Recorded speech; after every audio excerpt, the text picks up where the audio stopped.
come to the bold analysis, ladies and gentlemen. In the run-up to the Sabasaba protests today, 2 senior government officials were dispatched in public to try to warn the masses that if they are not careful, they're actually ushering a military rule that will be more dangerous than the elected civilian rule they are having. And these 2 gentlemen have been the minority whip in the National Assembly, Silvanus Osoro, and Musalia Mudavadi. So as I always tell you, we don't rush. So I have spoken with the 2 retired military generals just to have a real thing. 2 things I wanted to ascertain. When the political class are making those statements in public, how does the military feel? And number 2 is about what exactly do we mean when we say military taking over? Because yes, most of us, I don't think in this country we've ever had that. We've never had it. We had an attempted coup in 1982, but we've never had a military rule. We've just been reading examples across African countries. And number 3, what exactly happens? So those 3 questions I'm going to answer the 3 questions why this military thing has been brought to the masses at this time. So if you two also interested to get that, and I know most of you are also curious to get that, first subscribe to this channel. Subscription is absolutely free.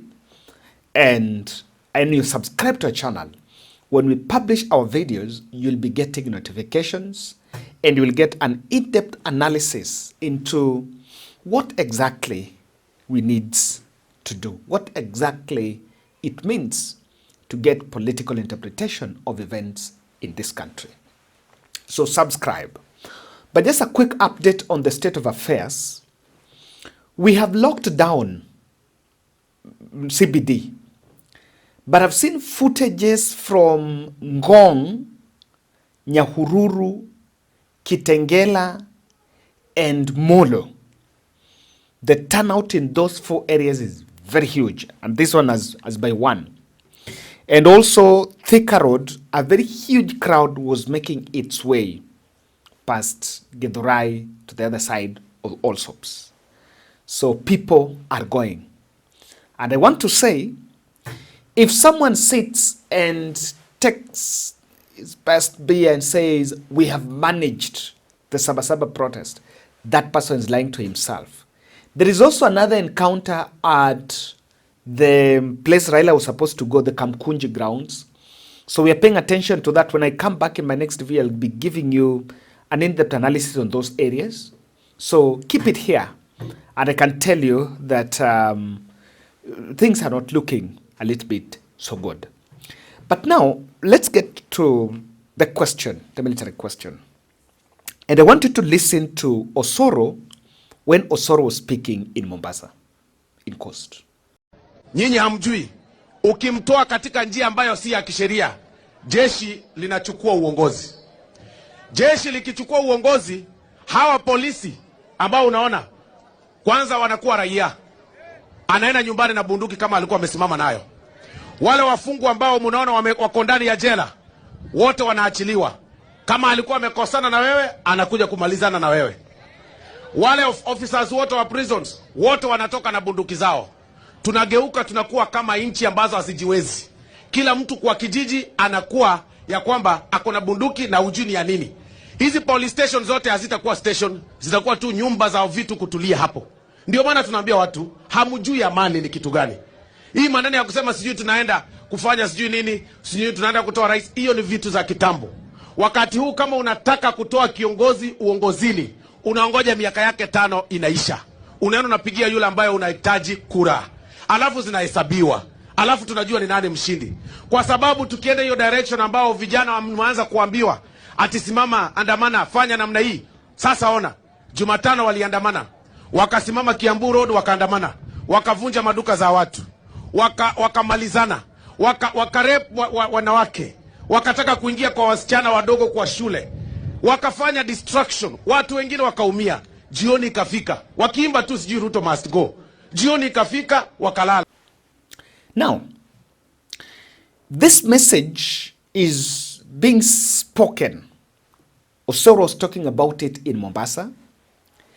And one thing you're going to ask, he's selling fear.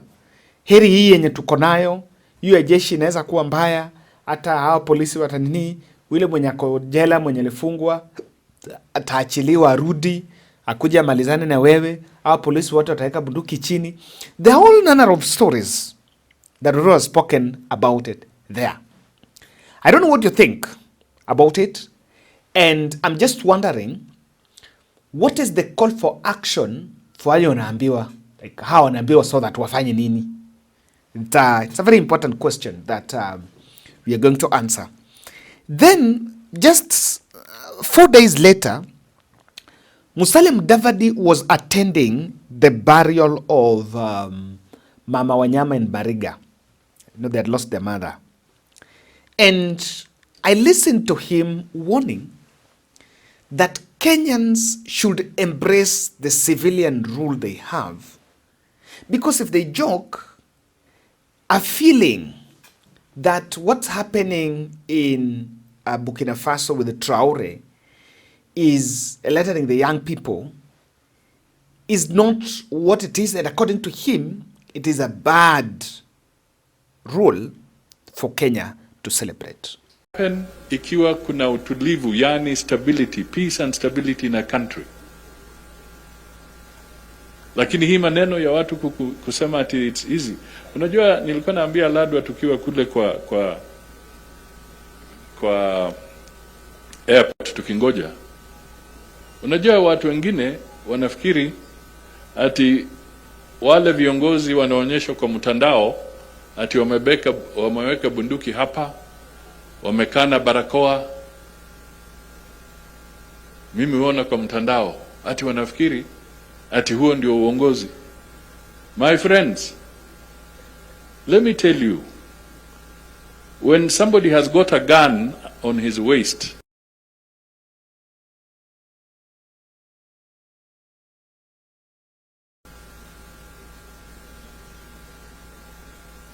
kwa hivyo mimi najaribu kuambia kwamba zile serikali ambazo ni military governments, serikali za majeshi, serikali ambazo zimeingia kwa njia ya kupindua serikali, sio kupitia kwa ballot,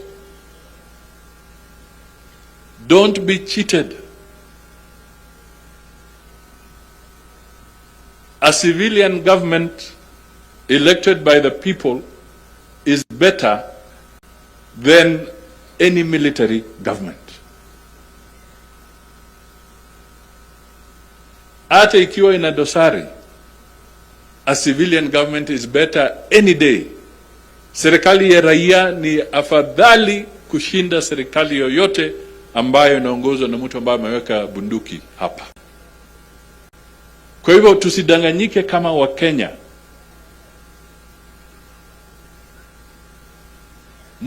Mnajua kitu kinaitwa artificial intelligence, AI. Na mimi nazungumza haya kwa sababu nataka wale wanapenda mtandao muelewe. Wanachukua yule mtu ambaye anabeba bunduki hapa, wanaweka artificial voice ya artificial intelligence, ati huyo mtu anaongeza Kiingereza kisanifu nini. My friend, it's artificial intelligence. Yeye hazumuzi, they don't converse in English, they converse in French. But conveniently, wanamuweka kwamba anatoa story in very fluent English. It is artificial intelligence kuhadaa vijana wetu wafikiri kwamba hapo ndio kuna uongozi. Hakuna uongozi pale. Hiyo ni military government. It is a military government. It is not a civilian government. A civilian government mtapata nafasi 2027 to make a decision in a civilian government. Now, I'm going to answer this question on this way. Mudavadi, let me just interpret the speech by Mudavadi. Mudavadi, what Mudavadi calls AI is actually just translation. Because yes, they speak French. So it's normally translated into English so that the other people can understand. And I don't think whatever is translated in English is not what is spoken in French. So saying that AI is being used to portray positive image of Traore, while it's not the truth, I fairly think that is a bit not it. Second thing, we cannot compare the Kenyan situation to the Traore one. Remember, but this is the similarity. While in Burkina Faso and the Sahel regions, they're actually ejecting the colonial rule. There is one thing very common with the Sahel. Most of the Sahel is the Mali, Burkina Faso, Niger. They're actually coups. But they are one thing in common, that they don't want the French multinationals that had been investing in the minerals and extracting those minerals, take to Europe, make money, but the state of economy of the host countries is not improving. So it is also technically based on some sort of revolution. Now, if you look at the Kenyan one, the Kenyan context is governance, corruption, unemployment. By the way, if you simplify the Kenyan problem, that is it. It is just corruption, unemployment. It's just centered on those two. And then failing to respond to those calls. And it's also a revolution. So, according to Mudavadi, we should not celebrate military rule. I'm going to answer a question about this. But before that, I've listened to Nelson Koech in Citizen running some blame game against the media, that the media is actually inciting members of the public and are not sensitive to the stability of the country or state interest, security versus the state interest. And I can understand. You can see the way we are just fumbling looking for who you can blame or how you can threaten someone. And because if you ask me, that to me is a threat on independence of the media. Now, as a media, you are dropping the guard. You are becoming facilitators of chaos and violence in this nation. It is taking something very small for this country to erupt because of largely the work of the media. You are not being Kenyans. Where we are as a nation today, Sam, the fear, the panic that is cutting across the people, the people of this country who just want to earn a genuine living is palpable. I want to request you, the media, to be a bit more responsive. Okay, tell me, how does responsibility look like? What should media do? Tell us. Media should, and we are not saying that you have to speak to what the government wants you to speak. We're just saying, can you be fair? Can you be fair in your reporting? Can you be fair in, Sam? Yep. I do not want to market a newspaper here. But when you see a headline that says, "Don't kill our sons," what are you telling us? Who is this who is killing our people? Isn't that being very sensational of a media? The owner of this media station are the people who in yesteryears were the ones who were brutalizing the people of this nation. So you have a problem with the headline on the Standard which says, "Don't kill our sons," and goes ahead. I am not saying that. Even in your own reporting, Sam. That's what I'm asking. Tell us, what should media houses do? You look for the last 2-3 days, even Citizen TV itself, on your primetime news at 9 p.m. You've taken acres and acres of airspace just to to show that there's a lot of agitation in this country, there's a lot of provocation in this country, there's a lot of dissatisfaction in this country. Is there dissatisfaction in the country, Mheshimiwa Coach? There is, but I'm saying the media is participating in making it look extremely out of order. You have not given the government space to let me ask you a question. Certain issues, Sam. Out of all those stories that you're talking about, are there stories that are not factual? So many, Sam, tell me about one. We live in this country. Yes, we live in this country. Sam. So many things are not factual. Look, for instance, the church that is going to be constructed for 1.6 billion. It is a lie. You are simply reporting what the media, what the online media. Let me tell you something. Information is running faster. What the media houses are reporting is simply catching up with what is being shared online. Some of the stories that you pick from online are fake. I have seen not once, not twice, but severally. You keep moving the target. I am not moving the target. I just want us to close this conversation because Mheshimiwa Mbowe has been quiet for long. You're saying that there are stories that have been featured that are not factual. I have asked you the question, what is the cost of the church in State House? You don't have an answer. I don't. I have asked you if there's agitation in the country. You said that it's there. I have said, Sam, there are genuine concerns that people have raised in this country. And I am saying as well, the Citizen TV is not helping the situation as it is. Because as a responsible media, how do you want us to help? Media, I expect you. Why, for instance, why was there a communication last week, 2 weeks ago, on 25th, that, for instance, your media station should be shut? Was there a concern? Did it concern you as Citizen TV that probably even in our airing we might be making mistakes? We might be inciting the public? Because the media, the role of the media is to pass information and not to incite the public against the state. Let's get it. What Musalia Mudavadi, and this is what I asked the good general, retired general, what exactly is a military takeover? Now, this is what I've been told. That in our constitution, the constitution did not envision a military takeover. Number one. And that is why the leadership of the military might not be very comfortable with Mudavadi likening Traore to what's happening in the country. Remember, the Traore one was a coup led by the junta. Okay?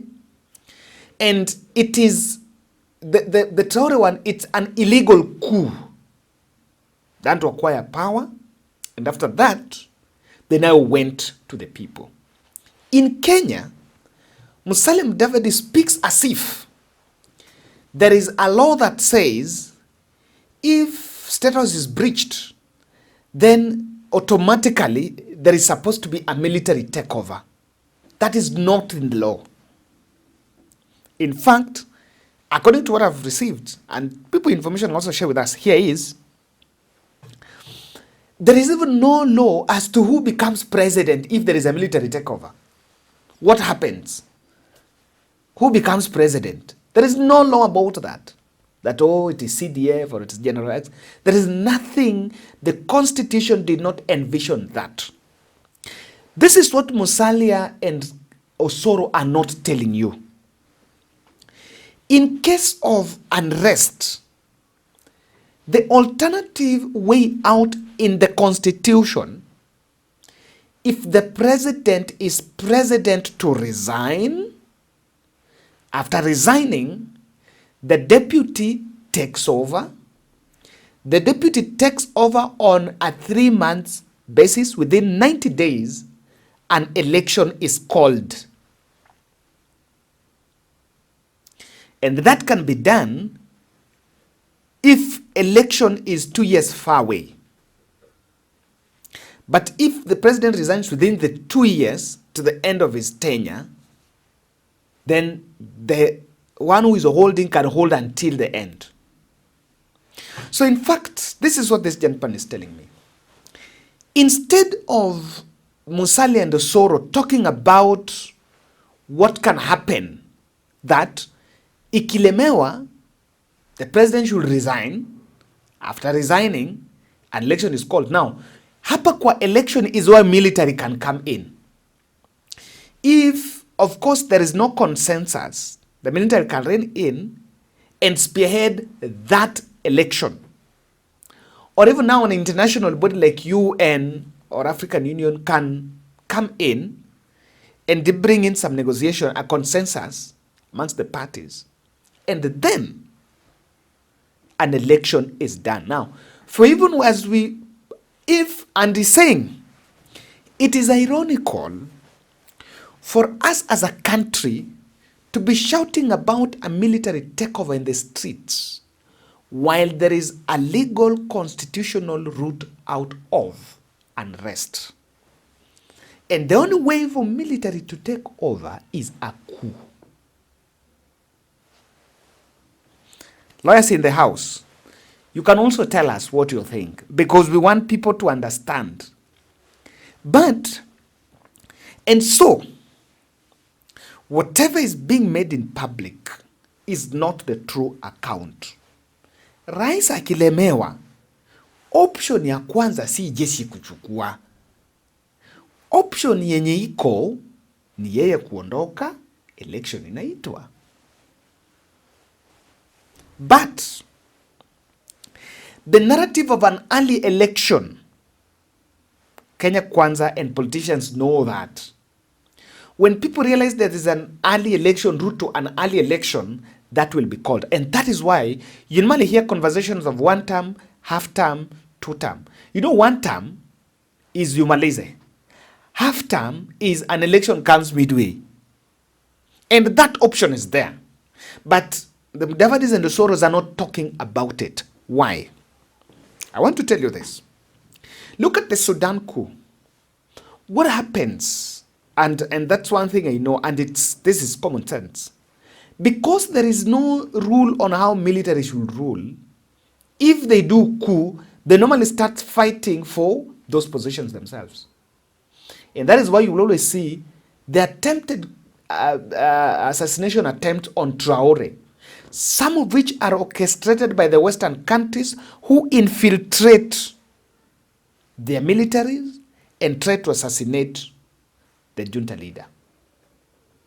And that is why you see the Amazon boss was actually complaining that that Traore is using most of his resources to protect his power, because the military rule is always under threat. But also something they're not telling you is that if you look at West Africa, it is realigning with a different Western line than the traditional colonizers. Like, you only see Traore meeting with Russia, while the US, France, and the Europe are not so comfortable with Traore. I am not going there. Let me tell you why Musalia is floating this thing.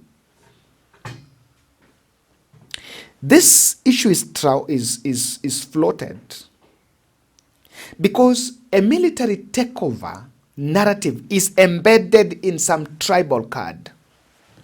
This is it. Who is the CDF? Kahariri. When someone goes to the street, casually, people will actually think that, you know, if military takes over, then Kahariri becomes the president. Then people start asking, so where does Kahariri comes from? That is the dirty card hidden in that military story. People know the story should not be a military takeover. The story should be the president to resign and an early election is called. And by the way, if it is called, he's not allowed to vie in that re-election. Second issue where this is, state is deviating from the early elections narrative. I'm a bit convinced, guys. The current wave of protests, some are even aided, but it's working for the president because they want to move you around while knowing very well that the legitimate way is actually through the ballot. So after protests, the energy in the streets should be directed towards registration, making sure you have an ID and register as a voter. And if a protest will be called, the protest should be called on Constitute IBC. By the way, that should be the call, that Constitute IBC. The other issue is this. The president is very wary that Kenyans are cheering the men in uniform in the streets. And some people will whisper to you that, can that lure them to take over when things are bad? I still insist, guys, the conversation about Traore does not apply to Kenya. We are a rule of law. What the political class should tell the masses is clear that ikikataa ni rais anafaa toke, then election ifanywe. Thank you.